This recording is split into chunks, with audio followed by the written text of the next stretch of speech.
She didn't see it coming, that smug HOA queen, as she slammed down her gavel at the emergency meeting, declaring my backyard barbecue pit a public health menace worthy of a $500 daily fine. I just leaned back in my folding chair, sipping my lukewarm coffee, and let her rant about upholding neighborhood excellence, while the room nodded like bobbleheads on a dashboard. But oh, the sweet irony. Her precious fence, the one she'd rammed through to protect property values, was planted smack on my land, and by the end, she'd be begging for mercy while forking over tolls just to drive home. In the sleepy suburb of Maplewood Heights, Texas, where picket fences hid more secrets than they contained, I, Alex Rivera, had called this cul-de-sac home for over 3 decades. My grandparents had scraped together every penny from their diner jobs to buy this modest ranch-style house back in the 80s, when the neighborhood was just a scatter of homes amid open fields, not this manicured maze of McMansions. Now, at 52, I ran a small landscaping business from my garage. Nothing fancy, just me, my truck, and a crew of 2 guys keeping lawns green and hedges trimmed. Life was simple. Wake up to the chirp of birds, not the drone of HOA newsletters dictating grass height to the millimeter. But simplicity shattered when Cynthia Hargrove moved in next door 2 years ago. Cynthia was the epitome of suburban royalty. Mid-40s, Pilates-toned, with a Lexus that gleamed like it had never seen a raindrop. She came from some upscale condo in Austin, armed with a real estate license and a chip on her shoulder the size of Texas. From day one, she eyed my property like it was a weed in her rose garden. "Alex," she'd coo over the fence in that honeyed voice laced with venom. "Don't you think those work trucks of yours are a bit unsightly? We're trying to elevate the aesthetic here." I'd nod politely, biting my tongue, because I'd heard the whispers starting, the ones painting me as the reclusive slob who lowered property values. Rumors flew. My yard was a mosquito breeding ground. My late-night tool sorting was suspicious activity. All baseless, but in a neighborhood where gossip spread faster than wildfire, silence seemed like the smart play. Little did they know, I was watching, documenting every petty jab, every sidelong glance at the hardware store. The real trouble brewed when Cynthia ran for HOA president on a platform of restoring order and prestige. Her campaign flyers flooded mailboxes. No more eyesores. Vote Hargrove for harmony. She won in a landslide, thanks to her charm-offensive bake sales where she'd hand out cookies while whispering about problem properties. Mine topped the list. At her victory party, which I overheard from my porch, she toasted to eliminating incompatibilities that drag us down. Translation: get rid of the working-class guy with dirt under his nails. I should have spoken up then, but patience was my weapon. My late Aunt Maria, a sharp paralegal who'd handled family deeds, always said, "Let fools dig their own graves, Alex. Then hand them the shovel." Started small, like a drip that turns into a flood. First came the certified letter, stamped with the HOA's shiny new seal. "Dear Mr. Rivera, your use of the shared access road for commercial vehicles violates Section 4.2 of our covenants. Cease immediately or face fines up to $1,000 per day." Shared access road? That gravel path had been my family's lifeline since the house was built, cutting through what was now HOA common ground but originally deeded as an easement. I ignored it, kept hauling my mowers as usual. Cynthia's response? A neighborhood email blast. "Fellow residents, let's protect our serenity from industrial intrusions. Safety first." Suddenly, parents at the park avoided me, murmuring about truck exhaust poisoning the air. One even pulled her kid away when I waved hello. The bitterness stung, but I filed the email, added it to my growing folder of evidence of nonsense. Then came the inspections. Cynthia, clipboard in hand, would strut up my driveway unannounced, her heels clicking like tiny judgments. "Alex, darling, that compost bin is far too visible. It could attract vermin and devalue our homes by thousands." She'd cite some obscure rule she'd just discovered in the bylaws. I'd smile thinly. "Cynthia, that bin's been there longer than your Lexus. But sure, I'll think about it."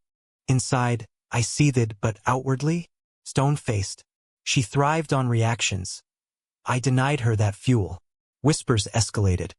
At the grocery store, I'd catch snippets like, "Heard Rivera's running an illegal dump site back there. Pure fiction, but effective." My business took a hit. 2 clients canceled, citing community concerns. The air in Maplewood felt thicker, charged with unspoken accusations, like a storm about to break. One crisp autumn evening, as leaves crunched underfoot and the scent of barbecues wafted from other yards, Cynthia called an emergency summit at the community center. The agenda? My ongoing violations. The room buzzed with her supporters, mostly newcomers in khakis and pearls, sipping decaf like it was holy water. Cynthia stood at the podium, her voice dripping with faux concern. "Friends, we must safeguard our haven from elements that threaten our way of life. Mr. Rivera's commercial activities are incompatible with our standards. I propose a barrier to secure the access road, purely for protection, of course." The vote? Unanimous minus my absent ballot. I wasn't invited. Found out via a triumphant group text. Victory for values. That night, while I nursed a beer on my porch, listening to crickets mock the silence, contractors rolled in under cover of darkness. By dawn, an 8-foot chain-link fence topped with razor wire sliced across the road. My road, blocking my driveway like a prison wall. The absurdity hit like a gut punch. This gleaming monstrosity, meant to beautify, looked like it belonged in a war zone, not suburbia. Cynthia's BMW pulled up as I stared, jaw slack. She stepped out, smiling like she'd won the lottery. "Alex, this is for the greater good. No more trespassing on association property. Think of the children." Her laugh tinkled, but her eyes gleamed with triumph. I said nothing, just snapped photos on my phone. Inside, the rage simmered, but Maria's voice echoed, "Document, don't detonate." The fence turned my life into a farce. Deliveries, rerouted through neighbors' yards, earning dirty looks. Clients? I lost 3 more when word spread about the blockade. Cynthia reveled in it, hosting fence-warming coffees where she'd pontificate. "See? Order restored. Property values will soar." But values dipped, buyers balked at the eyesore. I hired a surveyor on a hunch, remembering Maria's old files. Earl, a grizzled vet with a smoker's cough, spent days pacing with his theodolite. His verdict, delivered over greasy diner eggs: "Boy, that fence ain't theirs. It's 12 feet into your plot. And that easement? Ironclad. Filed in '85. The map he unrolled was gold. Proof Cynthia's protection was pure trespass. I kept quiet, letting her bask while I plotted. Sheriff Daniels showed up next, hat in hand, looking apologetic. "Alex got a complaint. Says you vandalized HOA property by cutting a wire." I chuckled darkly. "That property is mine, Tom. We played Little League together. Remember stealing bases on that old field?" He sighed, serving the restraining order Cynthia had finagled. "She's got pull. Court in 6 weeks. 6 weeks? My business couldn't wait." Over coffee with my lawyer, Rita, a no-nonsense type Maria had trained, I laid out the survey. Her eyes lit. "This flips everything. Sue for damages. That fence obstructs a recorded easement." But Cynthia upped the ante, her fear of losing control turning her antics comical in their desperation. Anonymous calls flooded county offices. Noise from my leaf blowers at dawn, as if suburbs slept in. Health hazards from my toxic fertilizers, organic, mind you. Inspectors swarmed like locusts. One, a pencil pusher named Webb, sniffed around my shed. "This storage violates code 12.7. Too close to the line." I pointed to the survey map on my wall. "That line's wrong, buddy." He huffed off, but each visit added to my dossier. Cynthia's safety patrols. Neighbors with binoculars lurked at my fence, noting suspicious movements. One evening, I caught her lackey, Bob from down the street, snapping pics over my hedge. "Just monitoring Alex," he stammered. "For the community." I waved cheerfully. "Tell Cynthia hi, and remind her trespassing's a crime." Her hypocrisy peaked at a block party she organized, sans me, of course. Overheard snippets. "Poor Cynthia. dealing with that menace. He's probably hiding bodies in that garage. Laughter followed, but it rang hollow. I sipped tea on my porch, recording the chatter. The Mia I burned. These folks preaching harmony while spreading poison. My patience frayed, but I held, digging deeper. Courthouse records revealed the bombshell. The HOA's incorporation? Botched. Papers never filed properly with the state. Cynthia's empire? A house of cards on fancy letterhead. Rita hooped. Legally, they're a book club with delusions. All fines, rules void. Social media ignited next. Cynthia's posts. Standing strong against threats to our paradise. Maplewood strong with selfies by the fence. Looking heroic. Comments poured in. You're our savior. But cracks showed. Residents griped about rising dues for her projects. I played rope-a-dope, granting interviews as the victim neighbor. Just want to mow lawns in peace, I'd say mildly. Testimonials trickled. Mrs. Jenkins, fined for pink flamingos. Mr. Patel, dinged for exotic curry smells. The twist? Snooping revealed Cynthia's motive. Partnering with developers to flip my land for condos. Her cut millions. Photos of contracts from her unlocked car, careless arrogance. Confrontations sharpened. At the market, she cornered me. Give up, Alex. Sell and go. This neighborhood's evolving beyond your type.